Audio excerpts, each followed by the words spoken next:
Vous écoutez France Culture.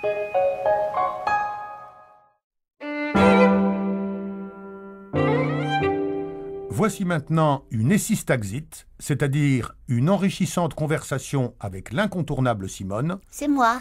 sur les tenants et aboutissants du génie scientifique et de l'invention technique.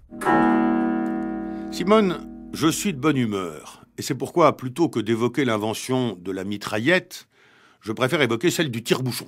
Évocation qui sera suivie, je suppose, de nombreux exercices pratiques. Ce n'est pas exclu.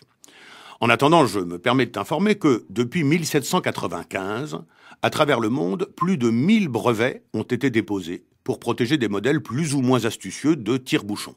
Citons, en vrac, le tire-bouchon à rotation d'Edward Thomason. 1802. Oui.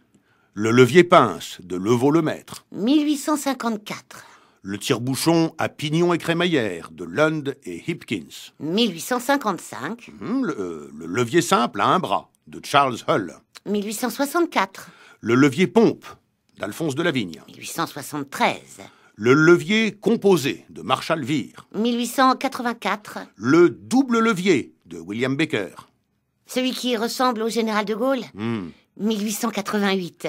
Le tire-bouchon pneumatique de Franz Chaput. 1963. Le tire-bouchon à palan d'Aimé CPA. 1968. Et tant d'autres. Mais le tout premier tire-bouchon, dont on s'étonnera qu'il n'ait pas été inventé par l'inventeur du bouchon. Oui, c'est vrai. Il y a un bonhomme qui, dans le but de boucher des bouteilles, a inventé le bouchon de liège, le bouchon droit tel que nous le connaissons. Mais il ne s'est pas demandé comment on allait retirer ce bouchon. Ou alors, il se l'est demandé, mais il n'a pas trouvé la réponse. Et si personne après lui n'avait trouvé la réponse, l'humanité aurait bouché avec des bouchons de liège des milliards de bouteilles qu'elle n'aurait jamais pu déboucher. On est passé à 2 doigts de la gabegie. Oui, mais fort heureusement, en 1795, le pasteur anglais Samuel Henschel invente le tire-bouchon à extraction rotative. C'est-à-dire le tire-bouchon de base, tout simple, avec sa mèche en queue de cochon et son manche en corne de rhinocéros ou en buis. Ce qui aurait été cocasse, c'est que l'invention du tire-bouchon précède celle du bouchon.